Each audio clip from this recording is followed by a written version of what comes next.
So, I'm really happy to be back with you guys after being gone for over 2 weeks. I think there have only been 2 other times in the 32 years of this church that I've actually been gone anywhere close to this long. And so I'm grateful to be back in my own bed, and I'm grateful to be, really grateful to be with all of you this morning. As you can imagine, I'm probably not in the best place to preach this morning because I've spent the last 2 weeks losing my beloved younger brother Rich and burying my mom. And of course, Mom was 98, and so we were all bracing ourselves for years for this, but somehow when it happens, you're not ready. But none of us expected to be losing our younger brother 6 days before her funeral. So it's been a trip, and we'd kind of been bracing ourselves for Mom, but then when you sit by your younger brother's body and you hold his wife who is disintegrating, and then you bury your mom 6 days later, the world feels very strange, without a doubt. I would have to say this has been the most tumultuous mixture of sadness and gratitude that I've ever experienced in one season in my life. If my heart were soil, there is not a shovelful that remains unturned after the last 2 weeks. And even this moment is kind of strange because on the one hand, when you come through losses like this, I'm really just explaining to you why I'm messed up this morning. But when you come through losses like this, when you get on the other side of the immediate loss, if you're like me, you start to say, because I've been through grief before, and you start to say, okay, now we settle in for that longer, lower grade journey of grief that's going to come. But then I remember, just about the time I think that in 2 weeks, Linda and I will go back to California for us to not only attend my younger brother's funeral, but for me to do my younger brother's funeral. So we'll see how that works out if I'm able to talk. But when I remember that, it's like my whole body braces for all that all over again. But lest you worry about your pastor too much, I really am okay, which may be a strange thing to say after you have, and this is not an exaggeration, I've wept more in the last 2 weeks than I have in the last 20 years, cumulatively in my life. And one thing that I don't think I have taught you all enough about over the years, however many years that is for you, that you've been a part of our community, and that we've not talked about enough, is that God is to be found as powerfully in the darkness of loss as he is to be found in the experiences of great joy. That's kind of counterintuitive for us, but I have seen God and been visited by God in profound ways during this ordeal.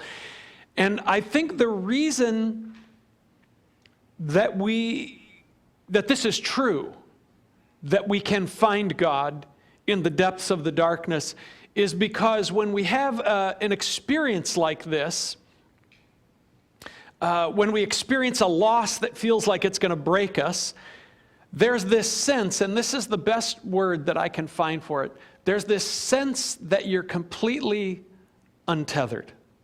Like, all the handles are gone because you're floating in this sea of events and feelings over which you have absolutely no control. You try to find a place to grab the things that make sense, and the handles are gone. And in this giant room where sadness and gratitude somehow slow dance together, you discover in that place, or you can discover in that place, what our Franciscan brother Richard Rohr is always reminding us of, which is that everything belongs. That all of it, the good, the beautiful, the hard, the pain, the loss, it's all held within the divine embrace. None of it has surprised God. If I were to say it simply, I would say that the moments of my greatest sadness and the moments of my greatest gratitude in these last 2 weeks were the same moments, which seems bizarre. And what I was deeply aware of in those moments was, God, you are here, right in the midst of it.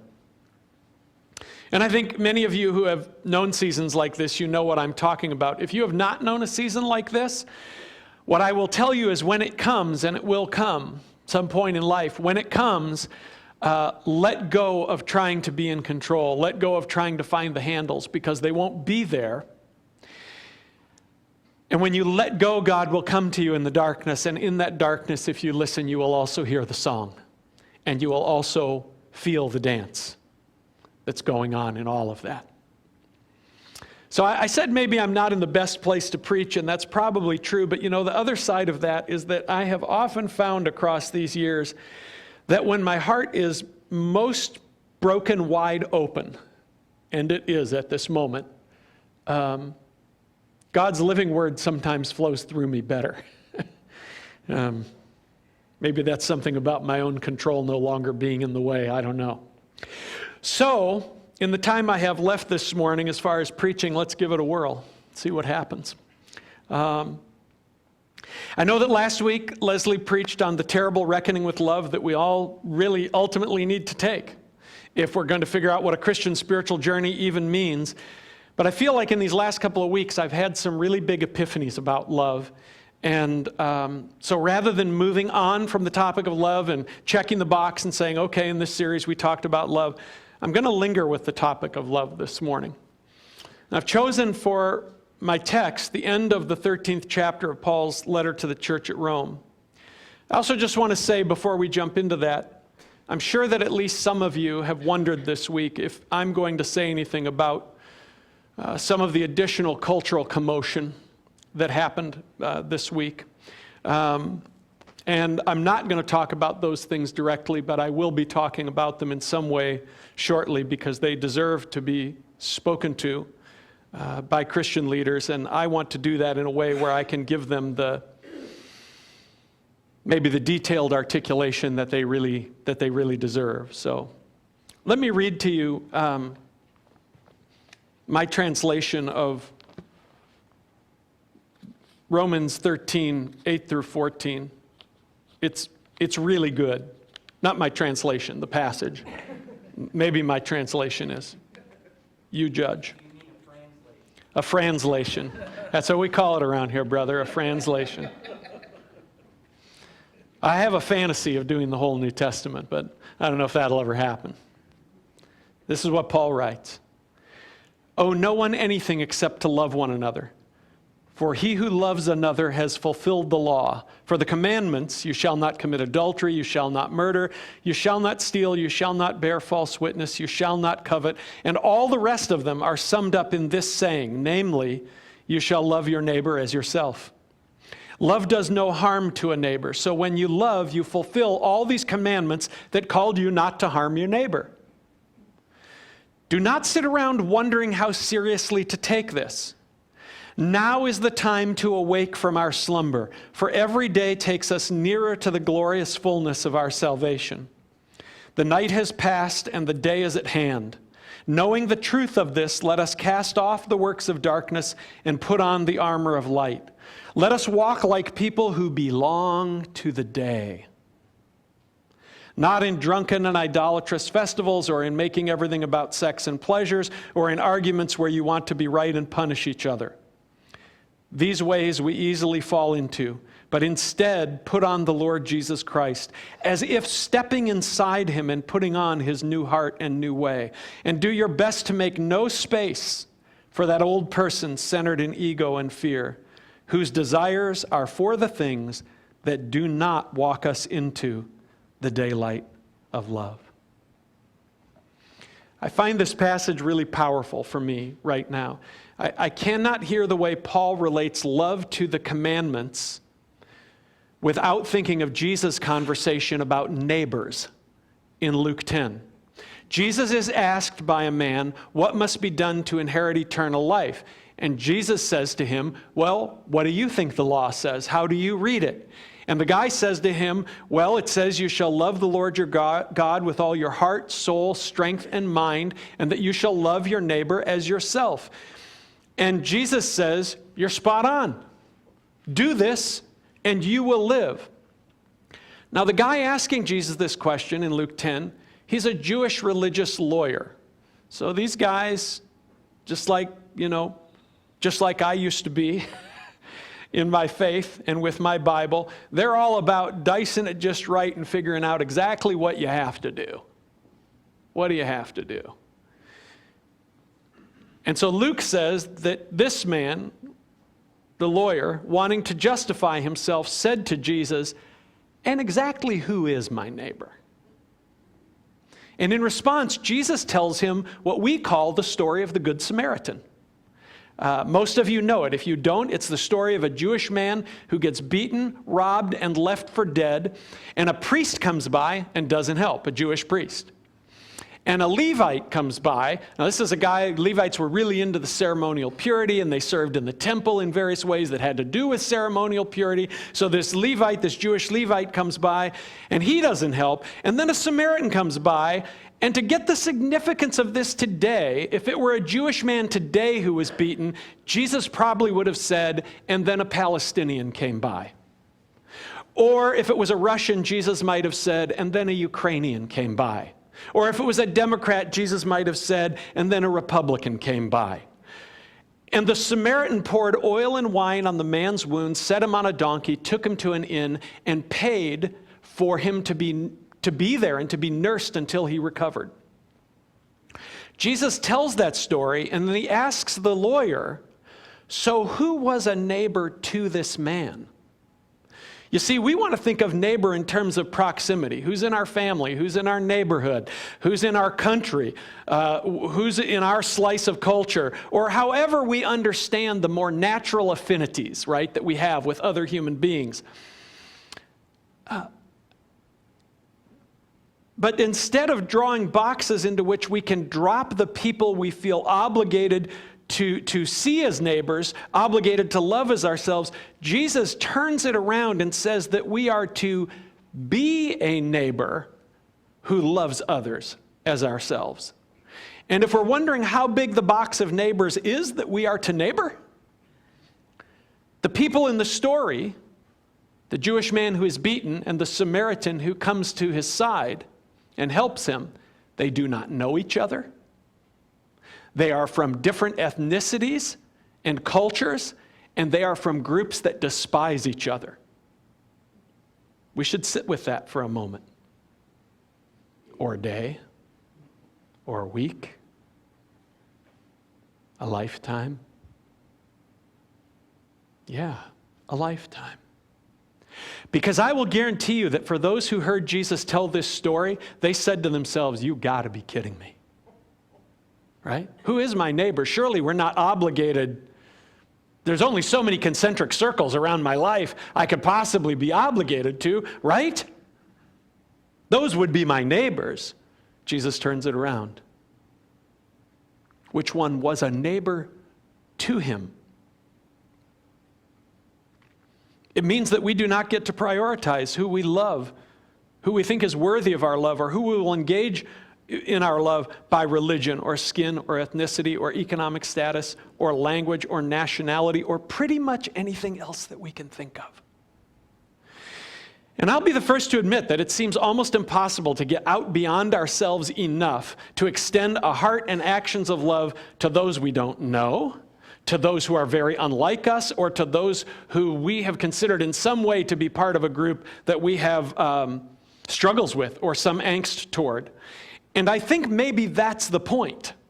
I don't know that Jesus is saying this should be easy for us. Like we're going to hear Jesus say this and we're going to go, "Okay, cool.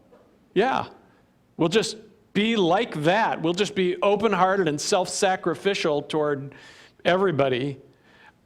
I think the way that Jesus defines being a neighbor should make us ask, well, how are we going to do that? And I don't know. I like to be an honest preacher, and so I'm going to tell you, I don't know that I have a complete answer to that question. But I experienced some love in the last couple of weeks that really made me think about these things. One of the really profound experiences through all this loss was something like being in the trenches with my family. And that family included my siblings, Rich, who passed, Catherine, Tom, and Joe, my older brothers, my brother's wife, Michelle, and their children, my own love, Linda, and my own children, Luke and Joanna, and some other cousins. My pal Luke is here, by the way, this morning. Few things make me happier than my son being home.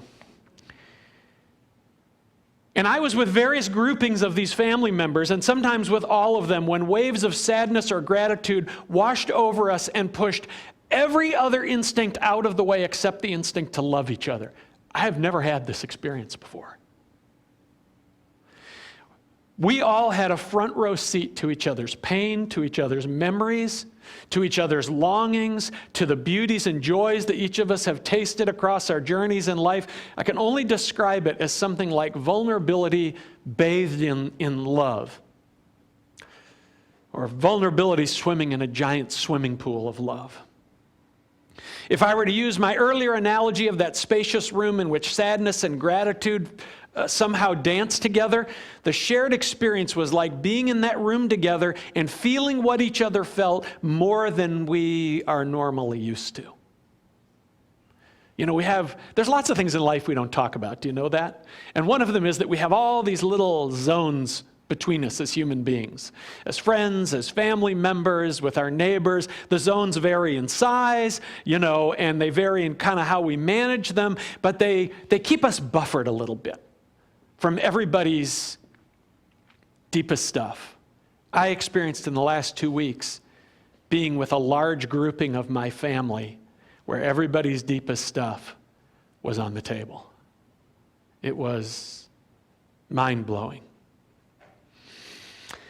Now, our family, my extended family, especially my siblings, there have been some kerfuffles in our family. There has been some angst at times between siblings. Linda and I often joke that there are no normal families. So if you're ever looking at your family and going, why isn't my family normal? None are. But there's also a massive deposit of love in our family, the credit for which goes back to my mom and dad, to Dick and Mary. And I know that some of you weren't as fortunate as I have been to come from families with lots of love. I wish you had been. And my heart hopes, and I mean this from deep places within me, my heart hopes fervently that you have found a taste of that kind of love, or that you will find it with some person or some group of people. The point of telling you this story of what I experienced in my family this week is that I experienced in these couple of weeks the largest tangible flow of vulnerable love that I've ever experienced.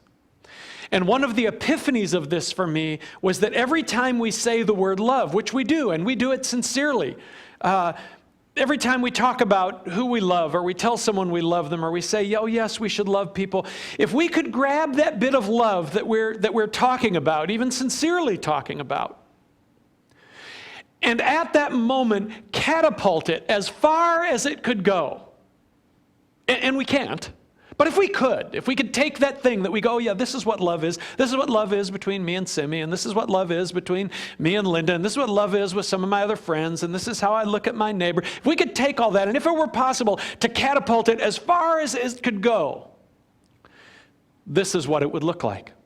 It would look like hearts broken wide open. It would look like the sharing of each other's pain and the celebration of each other's joys and each other's gratitude. And the melange of it all could not be summed up with any lesser word than love.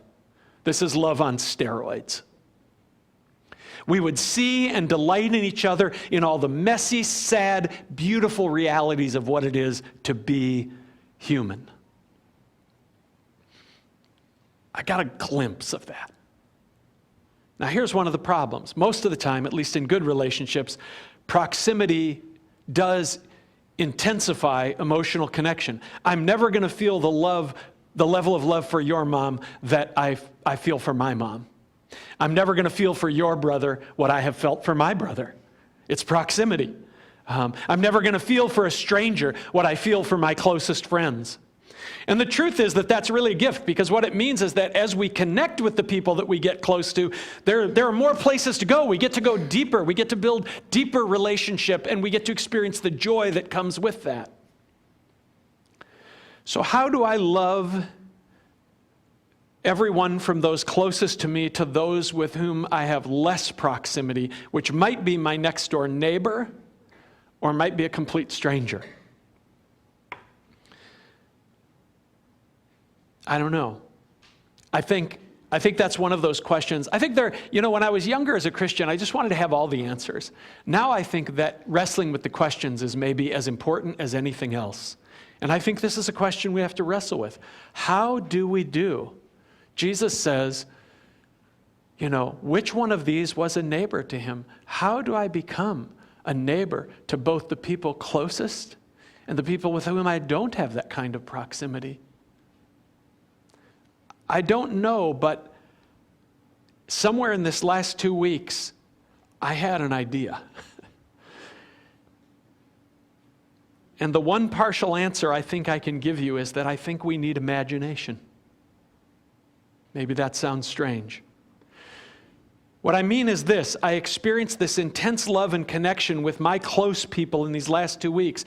Now, what if, in seeing what love can be and seeing its power, and beholding its depths, what if that intensity and depth of love became a model with which I would attempt, because I don't think I'll pull it off, but with which I would attempt to view other people like a high bar? Like, what if I, in my imagination, cultivated this high bar of what love is at its craziest, most beautiful, and what it can be when we attempt to offer that, to let it come through us and offer it to other people.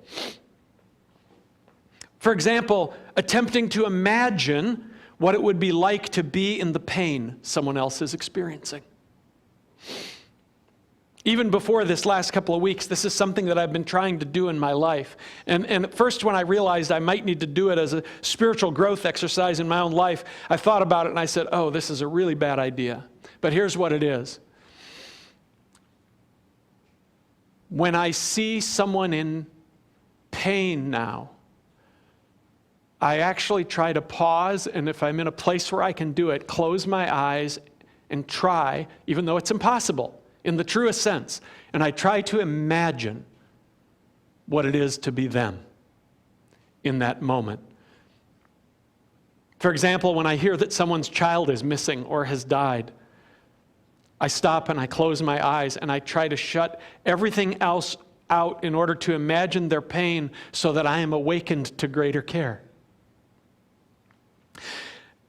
Interestingly, I do the same thing when I see young lovers walking down the street laughing and making puppy eyes at each other. I try to close my eyes and imagine for a moment that feeling of joy which I myself have experienced. That feeling of joy that comes with first experiencing what it is to be the object of one so focused affection. Or when I see a person who is sad or afraid or who is losing hope, I push myself to imagine, even though I can't quite do it, what is it like to be them at this moment? We have a word for that. And in some cultural circles, that word is getting a bad rap these days. The word is empathy. When we are dismissive of empathy, it's just another way of looking for the loophole, of asking, who is my neighbor? Am I really obligated? Yes, we are obligated. We are brothers and sisters in this human race. In the first line of our text, Paul basically says to us, don't worry about owing people too many things, but act as if you owe them all love. We need more empathy, not less. Anybody who tells you something else is trying to sell you something. I know that some of us are naturally more empathetic than others. I'm aware of a number of people in our church who are the most empathetic people I've ever met. I think I, a lot of times, generally suck at it. And maybe that is why it requires of me this great act of pause and imagination. Now, in all my talk about my family this morning, and thank you for indulging me in that, I don't know how to preach from any other place than I am at this moment. But in all this talk about my family, there's someone I haven't talked about. And that person is my cousin. I don't know that it will matter, but I don't want to embarrass her, so I'm not going to say her name because she often listens to my sermons. And she'll probably think it's silly that I didn't say her name, but she tells her neighbor, I go to church online with my cousin. And I'm not going to tell you her whole story this morning because you would not believe me if I told it to you, for real. You would say, when does the movie come out? And unfortunately, her journey in life has not been marked by really good love or by much support from anyone. Not in the family she grew up in, not in marriage, just not in life. She and I, when we were kids, we had this great connection. We only saw each other every few years because we lived in Iowa and Illinois, and her family was out in California at the time. And her father and my mother were brother and sister. But we had this great connection. We were tight when we were kids. And then for most of my adult life, we weren't connected. We never heard from each other. I think once or twice we ran into each other at my mom's house in California, but very, very little connection. And then a number of years ago, I think after she read one of my books, which I believe my mother mailed to her, we really connected. And across the miles, we began to Facebook message pretty frequently. And even now, probably monthly, I reach out and I say, hey, cuz, how you doing? You know, what's going on? When my mom passed recently, she told me that she was going to come from Idaho for the funeral. I was kind of surprised by that because in my land of cousins, the connections all feel pretty loose in the extended family. But she said, oh no, I'm coming. And I always knew that she really loved my mom. And just before the trip, she messaged me and she said that she was kind of nervous about spending the better part of a week with our family. It's not because of our family. I think it's because she didn't know how she'd be accepted or if she would fit in.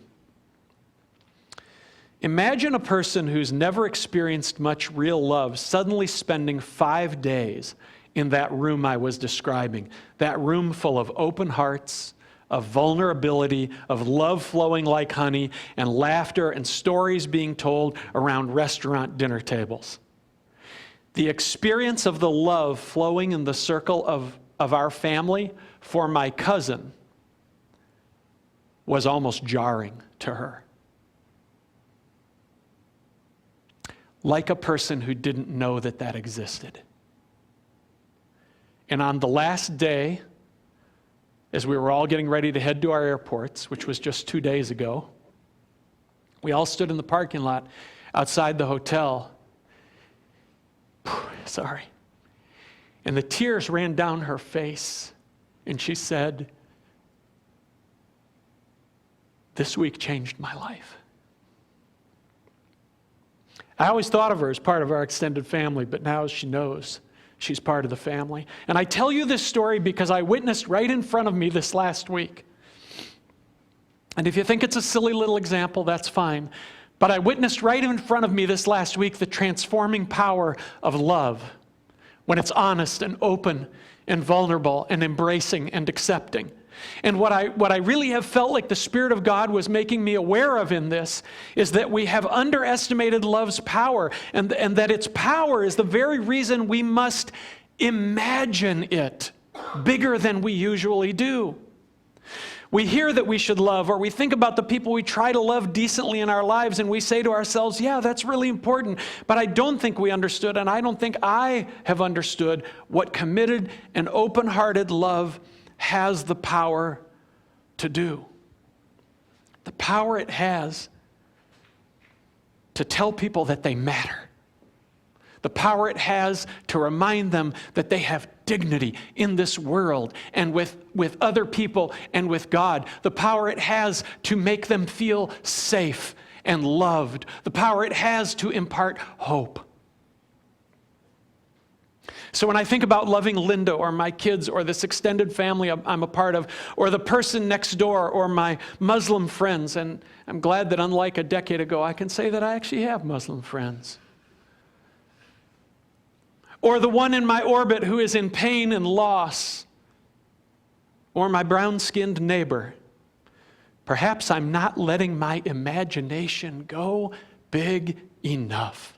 Perhaps I'm not choosing to imagine what open-hearted, committed, personally expressed, personally engaged, self-sacrificial love could actually mean to them.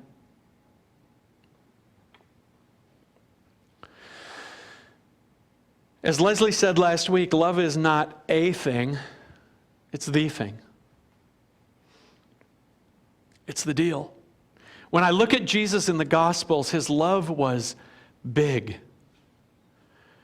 It was open-hearted and vulnerable. He took risks. He stood his ground with those who believed he should be offering something else or something different.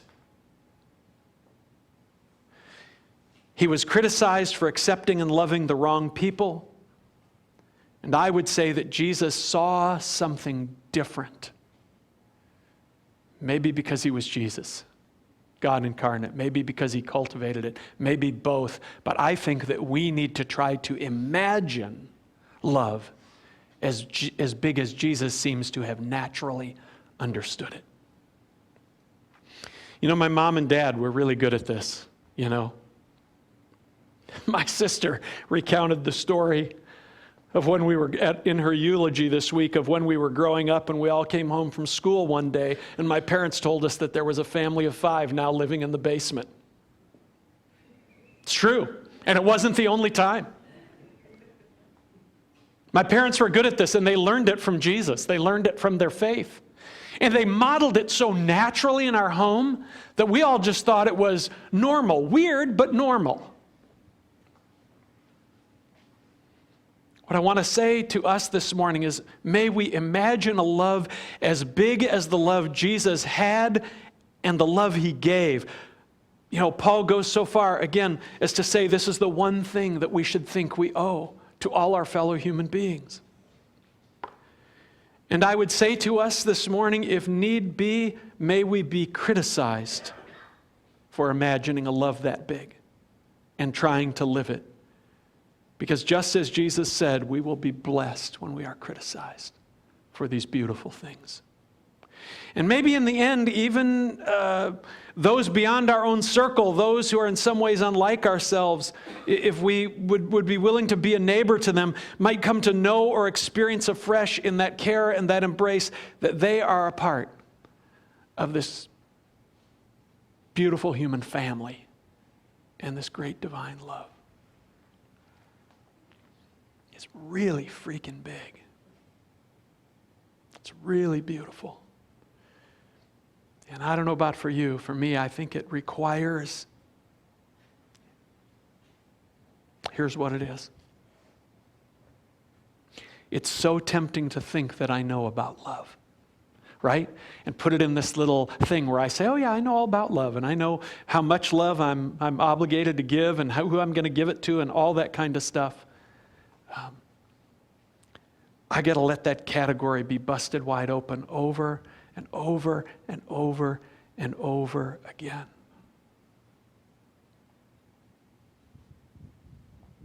Lord, I don't know how to pray for us. Maybe a simple prayer, maybe a hard prayer is to say,